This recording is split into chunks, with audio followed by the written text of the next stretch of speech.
Pria tua itu dengan santai berkata, seperti planet Suzaku, semua planet di sekitarnya akan membentuk Rain Dings juga setelah waktu tertentu. Wang Lin bertanya, kapan pintu surgawi terbuka? Pria tua itu bertanya, apakah kamu tergoda? Sebenarnya, dengan tingkat kultivasi Anda, meskipun akan berbahaya, selama Anda berhati-hati, Anda tidak perlu terlalu khawatir. Bagaimanapun, semakin kuat kultivasi Anda, semakin besar batasan yang diterima. Wang Lin bertanya, mengapa begitu? Lelaki tua itu berkata, alam surga kuno telah hancur, dan hanya ada dalam fragmen, sehingga hukum langit dan bumi kacau di dalam. Ini adalah kunci, karena jika fluktuasi energi spiritual formasi jiwa tahap akhir atau yang lebih tinggi muncul, maka fragmen itu akan runtuh. Tentu saja, tergantung pada ukuran fragmen. Beberapa dapat mendukung fluktuasi energi spiritual yang lebih kuat. Jadi, selama orang yang masuk tidak ingin bunuh diri, maka mereka akan menurunkan kekuatan mereka di level formasi jiwa. Wang Lin merenung sedikit. Senior datang untuk mengunjungi saya pada larut malam. Saya yakin ada maksud lain. Orang tua itu tertawa. Bocah, saya datang untuk memberitahu Anda bahwa saya akan pergi. Saya juga ingin Anda membuatkan saya ukiran sehingga saya bisa memberikannya kepada Xiao Kui dari Pavilion Pink. Jadi kalau dia memikirkan saya, dia akan memiliki sesuatu untuk diingat. Wang Lin mulai mengukir. Namun saat dia garis besar kasar pria tua itu berkata, harus telanjang. Wang Lin tersenyum pahit dan mulai mengukir lagi. Pria tua itu dengan cepat meraih ukiran itu dan dengan hati-hati memeriksanya. Apa ini? Itu tidak terlihat seperti saya.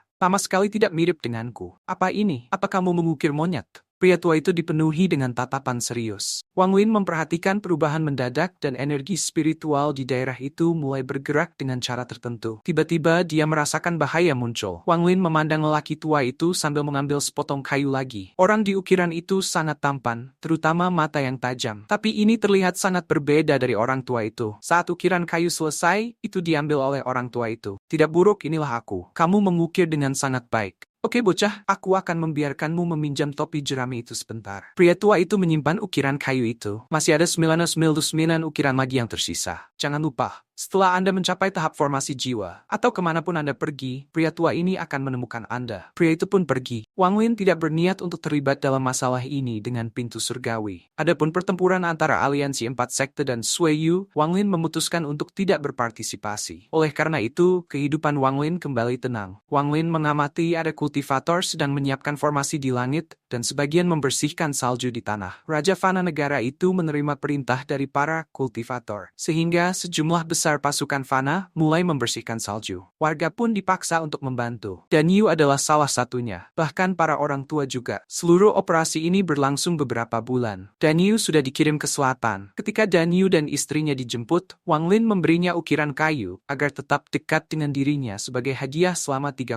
tahun terakhir ini. Efek dari ukiran kayu ini adalah menyebarkan kehangatan untuk mencegah tubuh membeku. Dalam pertempuran yang semula seharusnya antara kultivator, manusia dari aliansi 4 sekte menjadi yang pertama menderita. Di seluruh aliansi 4 sekte ada gunung salju yang terus tumbuh. Tidak ada panen dari ladang, karena semuanya tertutup salju. Tiap hari ada manusia yang membeku sampai mati. Wang Lin terbangun suatu pagi dan berjalan keluar dari tokonya. Selain itu, hampir semua pembudidaya di aliansi 4 sekte telah diundang untuk membantu pertempuran yang akan datang. Namun, Zhou Tai juga mengemukakan kekhawatirannya sendiri. Biasanya, Sui Yu tidak akan hujan salju selama berbulan-bulan. Biasanya, selama pertempuran besar, kultivator akan menghindari mempengaruhi dunia fana. Ini adalah aturan yang ditetapkan oleh negara Suzaku. Tapi sampai hari ini 4 bulan telah berlalu dan salju di langit tidak berkurang. Jenis fenomena ini hanya memiliki satu interpretasi, dan itu adalah Sui Yu berencana memusnahkan aliansi 4 sekte dengan memulai perang untuk melenyapkan seluruh negara. Di planet Suzaku, perang untuk melenyapkan suatu negara jarang terjadi. Dalam catatan kuno, aliansi 4 sekte tercatat bahwa ada total 4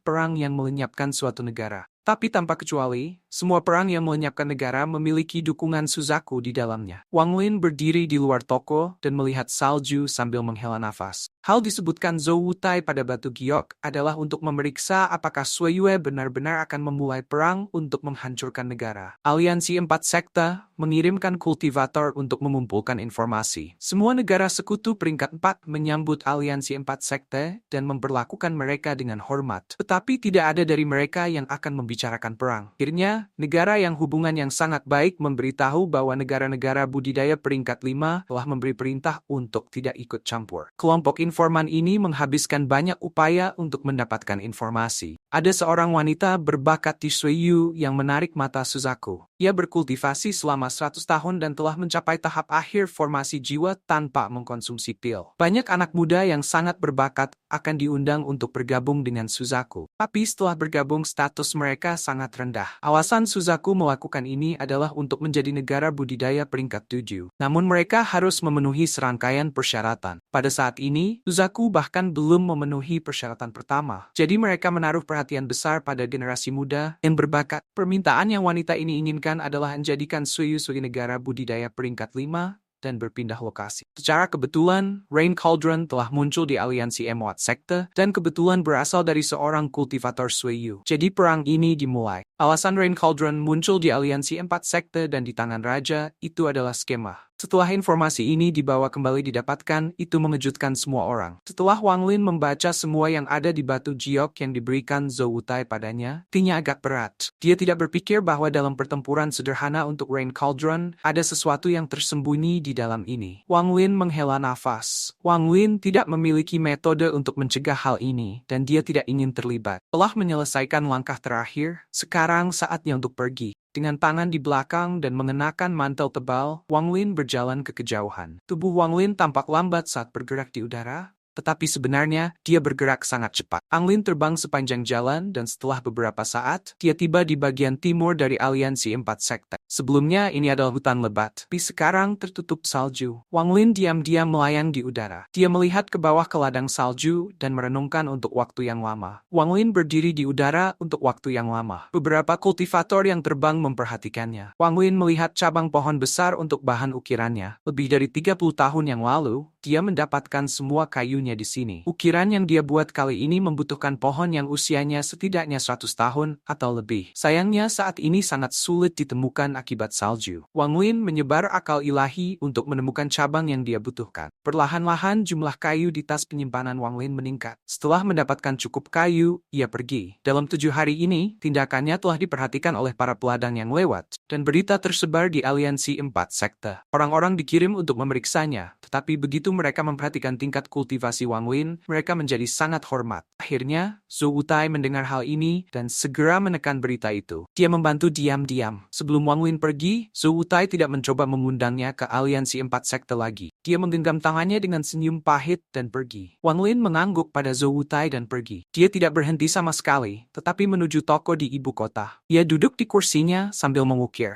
Ini adalah ukiran yang telah disiapkan Wang Lin untuk waktu yang lama. Kali ini, dia tidak hanya mengukir satu, tetapi banyak. Sebelum dia pergi, jalannya untuk berubah menjadi manusia akan berakhir. Dia berharap untuk menggunakan ukiran terakhir ini untuk mencapai tahap formasi jiwa. Bahkan jika ia akhirnya gagal, maka setidaknya mentalitasnya akan berkembang dengan satu langkah, menempatkannya lebih dekat ke tahap formasi jiwa, atau pada titik di mana ia hanya perlu memilih domain sebelum melangkah ke tahap formasi jiwa. Orang pertama yang dibunuh Wang Lin adalah tuannya, Sun Dazu. Hati Wang Lin benar-benar tenang saat dia menatap ukiran Sun Dazu. Ukiran kedua adalah milik seorang pria parubaya. Mata orang ini mengandung sedikit darah. Bibirnya sangat tipis, dan wajahnya tampak sangat kejam. Dia adalah Tuan Zhang Hu dan murid lelaki tua Jimo. Orang kedua yang dibunuh Wang Lin. Telah melihat ukiran kayu, dia meletakkannya di samping dan mengambil sepotong kayu lagi. Yang ketiga adalah seorang pria muda, itu Teng Li, yang memburu Wang Lin saat itu. Adegan pertarungannya dengan Teng Li bergema di kepalanya. Tengah jam kemudian, ukiran Teng Li selesai. Orang ini terlihat sangat tampan, tapi ada ekspresi bangga di wajahnya. Senyum ini adalah sesuatu dari masa lalu dan telah hilang dalam sejarah. Satu demi satu, ukiran kayu diselesaikan oleh Wang Lin. Niat membunuh di ruangan itu secara bertahap menjadi lebih padat. Jika seorang kultivator lewat, mereka akan jelas melihat bahwa selain salju, ada juga lapisan es di atas atap Wang Lin. Perlahan-lahan, Wang Lin lupa bahwa dia sedang mengukir dan tenggelam jauh ke dalam ingatannya. Kenangan 400 tahun muncul di benak. Tangan Wang Lin masih belum berhenti bergerak saat dia mengukir orang-orang dalam ingatannya. Tangannya bergerak lebih cepat dan lebih cepat sampai Anda hanya bisa melihat buram. Gambar-gambar itu muncul di benaknya lebih cepat dan lebih cepat. Perlahan-lahan, dia melihat 30 tahun yang dihabiskannya berubah menjadi manusia. Kelahiran dan kematian. Setelah itu, dia tidak lagi memiliki kenangan di benaknya. Hanya ada dua kata sekarang, hidup dan mati. Wang Lin mengerti arti kematian dalam 400 tahun pembunuhannya dan dalam 30 tahun menjadi manusia, ia mulai memahami kehidupan. Meskipun dia gagal ketika mencoba memahami siklus reinkarnasi surga sebelumnya, itu meninggalkan kesan yang mendalam padanya. Ada satu kalimat yang banyak diucapkan di dunia kultivasi kuno. Apa yang Anda lihat sebagai gunung adalah gunung, dan apa yang Anda lihat sebagai air adalah air. Wang Lin saat ini pada tahap ini. Ketika dia membuka matanya, ada banyak ukiran di dalam tokonya. Dia dengan tenang melihat semua ukiran di depannya dan perlahan mengangkat tangannya. Tiba-tiba, semua ukiran kayu mulai bergetar dan berkumpul ke tangannya. Pada saat ini, sebuah pusaran hitam muncul di antara tangannya. Satu demi satu, ukiran kayu terbang ke pusaran hitam. Pada saat ini, tas memegang pinggangnya terbuka dan 3 bola niat membunuh terbang keluar dan memasuki pusaran hitam. Pusaran hitam dengan cepat berubah bentuk di bawah kendali Wang Lin. Perlahan-lahan, pusaran hitam menghilang dan cap hitam muncul di hadapan Wang Lin. Cap hitam ini berisi 400 tahun pembunuhan Wang Lin. Itu adalah bentuk fisik kematian. Tangan kanan Wang Lin menekan di atas cap hitam. Kemudian dia mengambil napas dalam-dalam dan cap itu perlahan-lahan memasuki nascent soul-nya. Lalu dia berjalan keluar toko. Wang Lin perlahan berjalan di jalan saat badai salju semakin memburuk. Meskipun dia belum mencapai tahap formasi jiwa, dia bahkan lebih dekat dengan itu sekarang. Setelah mempelajari domain kehidupan dan kematian dan memahami surga, tubuh Wang Lin memiliki keinginan kuat untuk terbang. Perasaan ini berarti bahwa dia akan mencapai tahap formasi jiwa. Wang Lin berdiri di ujung jalan dan dengan hati-hati melihat jalan yang kosong. Dia telah tinggal di jalan lama ini selama lebih dari 30 tahun. Sedikit kesedihan muncul di hatinya. Dia menghela nafas dan menghilang ke dalam malam. Di sebuah kota 10.000 km di utara, ada banyak manusia. Mereka semua dibawa ke sini untuk membantu membersihkan salju. Danyu tinggal di dalam salah satu rumah ini. Danyu menatap tanpa jiwa ke langit-langit. Dia merindukan putranya, istrinya, dan yang terpenting, Wang Lin. Dia dan istrinya selalu saling mencintai. Hidup dipenuhi dengan sukacita. Ia bahkan berniat untuk menghentikan Paman Wang, membuat ukiran dalam beberapa tahun, dan melayaninya selama beberapa tahun terakhir dalam hidupnya. Dalam benaknya, kematian orang tuanya membuatnya berpikir tentang Paman Wang, yang melihatnya tumbuh dewasa sebagai penatua sendiri. Tapi salju ini mengubah segalanya. Dia tidak tahu bagaimana keadaan istrinya saat ini.